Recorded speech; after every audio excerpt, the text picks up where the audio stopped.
नमस्कार मित्रों, मैं इंदर कुक्कड़ और आप देख रहे हैं MW न्यूज़ मुखर वक्ता। जैसा कि हम जानते हैं कि इलाके में ग्राम सेवा सहकारी समितियों के चुनाव संपन्न हो चुके हैं।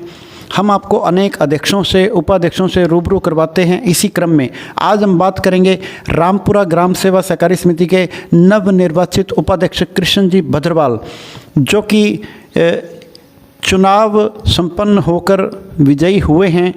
इनसे जानेंगे इनके बारे में, इनकी जुबानी। तो सबसे पहले कृष्ण जी, आपका स्वागत है हमारे चैनल में। जी स्वागत है जी, धन्यवाद आपका भी, आप गाँव में पधारे।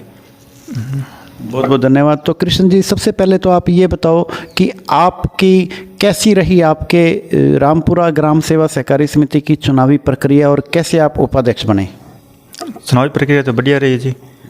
और सोसाइटी में टोटल 12 वार्ड थे और 12 वार्डों में से 1 नंबर वार्ड पे मैं विजयी हुआ और लगभग 26 मतों से मैं विजयी हुआ जी। ठीक है। और उपाध्यक्ष बने? हाँ, उपाध्यक्ष बने। उपाध्यक्ष तो निर्विरोध बना दिया गया था उपाध्यक्ष को।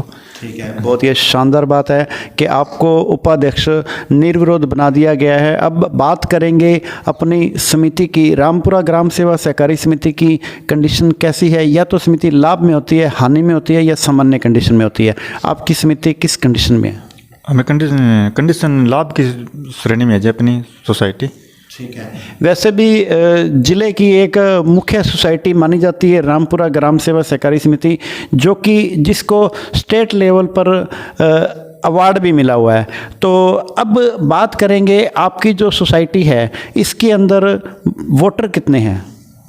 वोटर 750-800 के लगभग वोटर है जी। ठीक है, 750-800 वोटर हैं।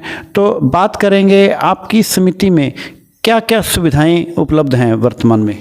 वर्तमान में जो आम आदमी को जो ज़रूरत होती है, उस ज़रूरत को सारे सामान की व्यवस्था है जी वहाँ। और जैसे खाद है, बीज है, स्प्रे वगैरह है, और हर आम आदमी की ज़रूरत के सामान होती है। जैसे सुपरमार्केट बना हुआ है जी। और सुपरमार्केट के अंदर लगभग सामान मिल जाता है जी। एक आम आदमी को बाज़ार नहीं जाना पड़ता सामान के लिए, अपने ज़रूरी सामान के लिए, रोज़मर्रा सामान के लिए भी। अपने जो सोसाइटी है इसके अंदर कृषि यंत्र की भी व्यवस्था है? अगर है तो क्या क्या चीज़ें मिलती हैं? कृषि यंत्र की व्यवस्था है जी। एक तो ट्रॉली है और रोटावेटर है, बिजाई मशीन है, 1-2 उपकरण और भी हैं उसमें जी। ठीक है, बहुत ही शानदार बात है। तो अब आपके कार्यकाल में आप क्या योजना रखते हो समिति को और आगे बढ़ाने के लिए और सक्षम बनाने के लिए? आप क्या योजना लेके चलते हो कि आपके कार्यकाल में क्या देखने को मिलेगा? जो लाभ सोसाइटी अपने ऑलरेडी लाभ में चल रही है जी। और जो लाभांश होता है उसी को लोगों में, नए लोगों को ऋण देना, और उन्हीं को जो लाभांश और बढ़ेगा और लोगों को ऋण देंगे तो। और खाद बीज की व्यवस्था तो कमी नहीं रहती सोसाइटियों में, हर जगह किल्लत रहती है खाद की, लेकिन अपने रामपुरा सोसाइटी के अंदर किल्लत नहीं रहती है खाद की। और खाद वैसे आ भी नहीं रही है, बन भी नहीं रही है, तो वो अलग चीज़ है एक। और अब आगे को खेती के यंत्र है, जैसे रोटावेटर है, बिजाई मशीन है, ट्रॉली है, तो ये ऑलरेडी तो है, लेकिन आगे भी और नए लेकर के उपकरण सोच रहे हैं जी। ठीक है जी, बहुत ही शानदार बात है आपकी भी। चाहे कितनी मर्जी सक्षम हो जाओ, लेकिन फिर भी सोसाइटी को और आगे बढ़ाने की योजना भी आप और रखते हैं। तो कृष्ण जी, अब जैसे आप ग्राम सेवा सहकारी समिति के उपाध्यक्ष हैं, आप अपने जो मिलने वाले हैं शुभचिंतक हैं, ग्रामीण हैं, संचालक मंडल के सदस्य हैं, उनको आप विशेष रूप से क्या अपील और संदेश देना चाहेंगे? जी, उनको एक तो सबसे पहले नव वर्ष की हार्दिक शुभकामनाएं और गणतंत्र दिवस की अग्रिम शुभकामनाएं सभी के लिए। और संदेश यही रहेगा जी कि राजनीति जो चुनाव हो गए, चुनाव होने के बाद में चुनावी रंजिश को मन में न रखे किसी भी प्रकार की कोई भी व्यक्ति।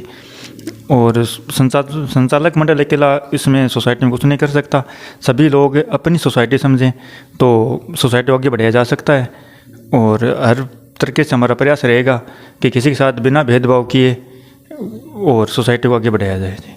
ठीक है जी, बहुत ही अच्छी बात है। तो ये हैं कृष्ण जी भद्रवाल, रामपुरा ग्राम सेवा सहकारी समिति के नवनिर्वाचित उपाध्यक्ष निर्विरोध, और जिन्होंने कहा कि समिति को आगे बढ़ाने के लिए चाहे खाद बीज की व्यवस्था की बात हो, चाहे लोनिंग मेंबर बढ़ाने की बात हो, चाहे कृषि यंत्र लाने की बात हो, हर वो काम करवाने के लिए अपना योगदान पूरा देंगे और इसके लिए उनको समस्त संचालक मंडल की, समस्त ग्रामवासियों की भरपूर आवश्यकता रहेगी। तो ठीक है जी, MW न्यूज़ मुखर वक्ता में समय देने के लिए बहुत बहुत धन्यवाद।